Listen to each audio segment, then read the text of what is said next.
寄ってらっしゃい、見てらっしゃい。闇芝居の時間だ。 Olá, são exeguistas do meu canal do YouTube, beleza? Como é que vocês estão? Vocês estão de boa? Vocês estão tranquilo? Então tá tudo bem. Primeiramente, recado rápido, recado básico. Segue lá no Insta, eu faço votação ou eu aviso qual vai ser o vídeo. Segundo recado, curte a página do canal no Face, eu faço postagens diárias, curiosidades rápidas, coisas que não dá pra ficar postando aqui no canal toda hora. E por último, mas não menos importante, eu vou deixar tanto no card quanto na descrição as últimas teorias, beleza? E bem, sem enrolação, hoje, como vocês estão vendo, vamos fazer a teoria. E se o Japão nunca tivesse invadido a China, e se o Japão não invadisse a China, algo nesse tipo, enfim. Essa teoria não é 100% minha, pelo que eu me lembro, acho que um inscrito comentou essa teoria. Então, bora trabalhar em cima dela, beleza?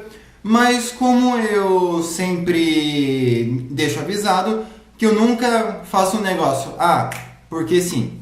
Então eu sempre pego possibilidades de ter acontecido e aí sim eu dou uma forçadinha para a teoria acontecer, beleza? Então, bora lá. Bem, como todo mundo sabe, o Japão ele invadiu a China diversas vezes, e não necessariamente só em uma questão de guerra, mas sim também em uma questão de sustentar senhores da guerra, em uma questão de buscar colônias, enfim, diversas vezes, né, o Japão tentou invadir a China, mas ele só conseguiu invadir a China mesmo, de fato, em 1936, beleza? 1931, 1936, enfim, nesse tempo, né, ele tinha transformado a Manchúria no estado fantoche, e a Manchúria já tinha deixado de ser China, então não era China. Mas, bora lá e vamos fazer essa teoria e se o Japão nunca tivesse invadido a China.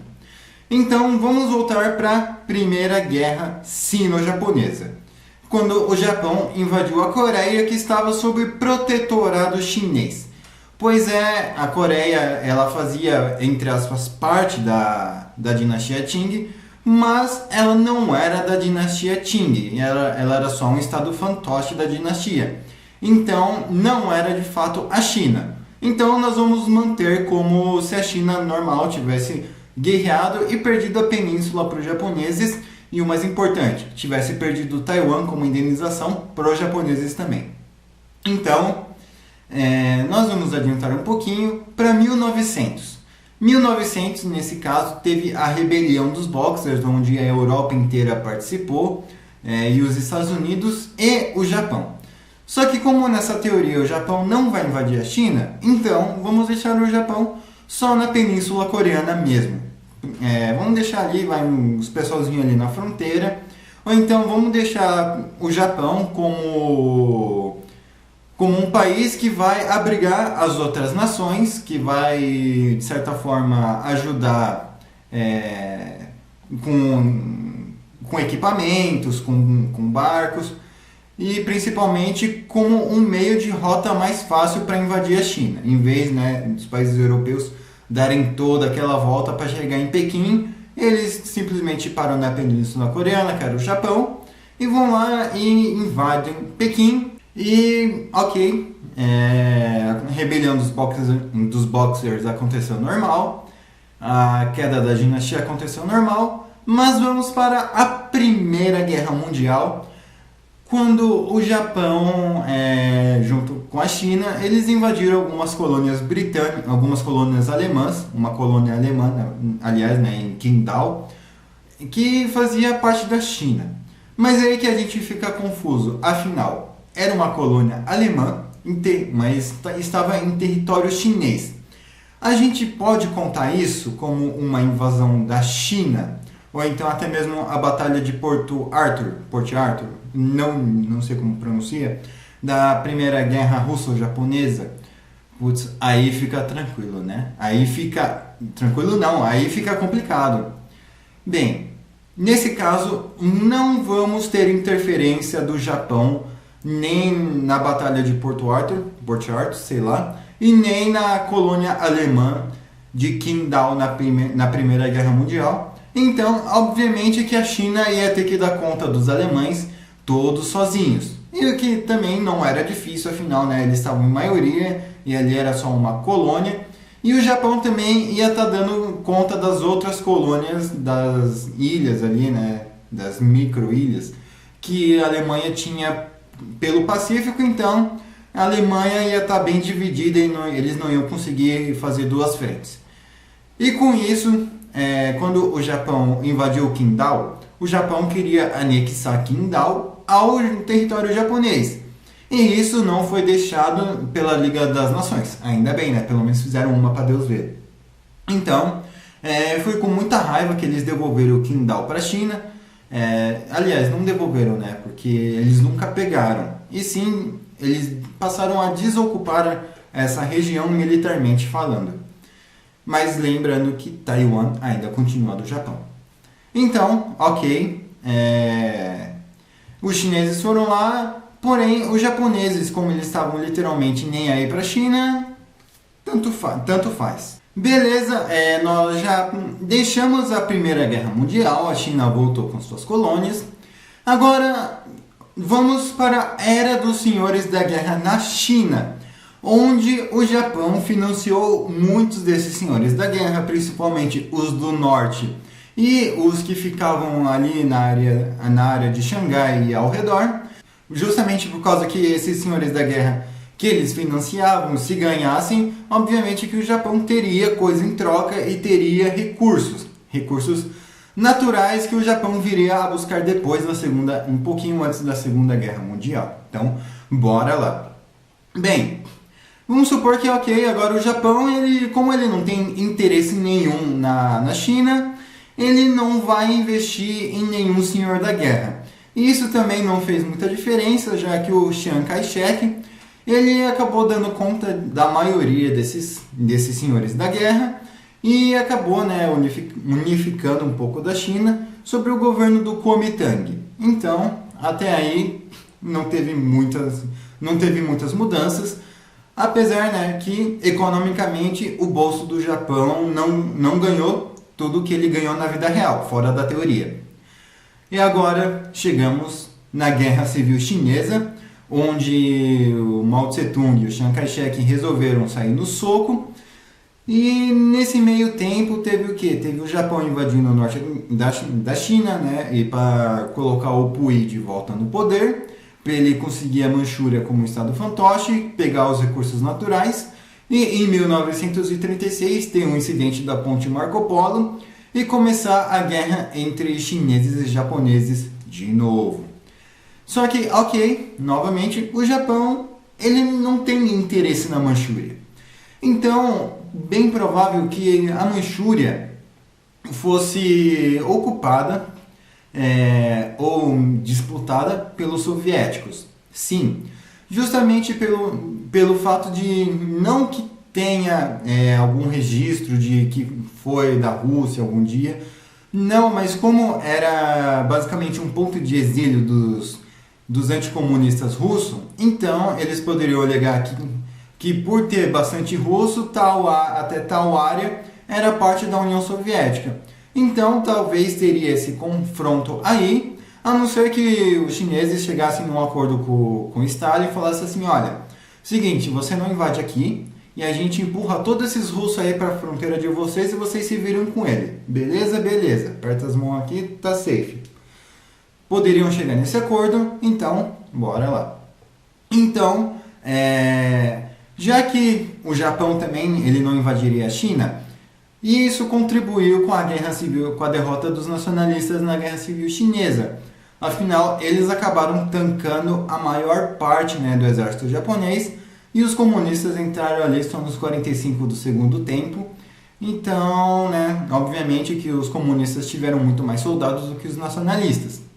Então, já que não teria interrupção da Guerra Civil Chinesa, era bem provável que ela acabasse mais rápido do que na vida real, e que ela também, que os nacionalistas ganhassem justamente pelo tempo e pelo dinheiro que não iriam ser muito, né? Eles não teriam que investir numa guerra muito mais pesada.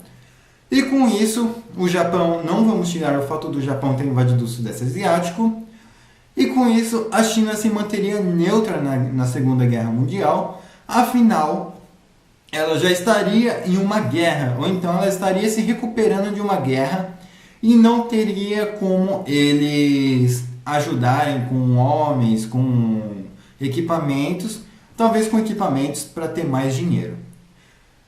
E, obviamente, que eles também não poderiam ceder espaço para os aliados, afinal, isso também seria basicamente escolher um lado. Afinal, se eu sou neutro, ninguém invade meu território, independente se o carinha bonzinho ou o carinha mau, porque né, na guerra não existe nenhum carinha bonzinho. E agora, já falando do Japão, obviamente que por ele não estar ocupando e guerreando a China, ele não precisaria investir o que ele investiu de soldado e de dinheiro na China. Então, com toda certeza, ele teria muito mais dinheiro e soldado para tancar uma guerra contra a Índia e contra os Estados Unidos. Que sim, o Japão tinha, se ele não tivesse guerreado com a China, era bem provável que ele tivesse peito para peitar a Índia e os Estados Unidos, basicamente que ao mesmo tempo. E também, se o Japão não tivesse invadido a China, nós teríamos evitado uma tragédia em Nanquim, aquela que aconteceu, mas ninguém se lembra. E é importante vocês se lembrarem dessa tragédia também, viu? Mas enfim, acabou a Segunda Guerra Mundial, o Japão perdeu, não vamos mudar nada disso. Como é que ficaria Taiwan? Bem, Taiwan ela já foi independente durante um ano, até o Japão invadir e anexar de fato em 1900. E em 1930 teve um incidente e muitas pessoas já estavam buscando independência. Então, o que aconteceria possivelmente? Taiwan hoje em dia seria independente e não teria ligação nenhuma com a China. Independente se os nacionalistas tivessem ganhado, se os comunistas tivessem ganhado, Taiwan não teria relação nenhuma com a China. Fala chinês. Não, o mais provável é que talvez eles falariam Hakka. É chinês, mas é uma variação, enfim. Então, era bem provável que hoje em dia Taiwan não estaria sob ameaça da China. E a relação entre o Japão e a China era bem provável que talvez seria um pouco mais amigável do que é hoje, ou até mesmo indiferente, e não teria tanto ódio um país do outro, né? Afinal, não teria nenhuma cidade devastada e nem 300 mil civis mortos e né, agredidos né, naquele sentido, né, daquele amor contra a força, né? Vocês entenderam, não vou falar a palavra, né? Mas, enfim. E também o Japão ele poderia ter até mesmo um exército hoje em dia. Crimes de guerra aconteceram? Aliados também cometeram crime de guerra. Estados Unidos eles ainda assim têm exército. Alemanha também. Então, o Japão também ele teria um exército que poderia atuar fora do país. Obviamente, né, também sobre algumas supervisões, assim como o exército alemão e italiano. E agora, a Guerra das Coreias também iria depender, né, se o norte ia existir ou não, porque dependeria se os nacionalistas tivessem ganhado a Guerra Civil Chinesa ou não. Então, caso os nacionalistas tivessem ganhado, quem talvez poderia ajudar a Coreia seria a União Soviética. E caso os comunistas tivessem ganhado, a história seria a mesma, não vamos alterar aí, entende? Enfim, algumas coisas iriam mudar. Taiwan não ia estar sob risco. Xinjiang não ia estar sob risco, afinal já fazia parte da China, mas não buscava independência. O Tibete talvez faria parte da China de qualquer jeito. Chiang Kai-shek também almejava o Tibete. Taiwan não estaria sob alvo da China e também o Japão e a China eles não teriam más relações. Poderiam ter governos ideologicamente diferentes, mas não seria algo tão, a nível de precisar se defender com pessoas. Talvez uma diplomacia, uma burocracia, uma papelada resolveria, beleza? Enfim, eu espero que vocês tenham gostado dessa teoria. Deixa aí na descrição o que você achou dessa teoria, o que você mudava nessa teoria e uma teoria que você quer que eu faça, beleza? Eu também estou deixando a thumb aí, caso vocês queiram tirar print. E caso vocês queiram salvar, vai estar na página assim que eu postar esse vídeo, basicamente, beleza? Enfim, eu espero que vocês tenham gostado desse vídeo. Não se esquece de curtir, compartilhar e seguir no Insta. Falou e fui!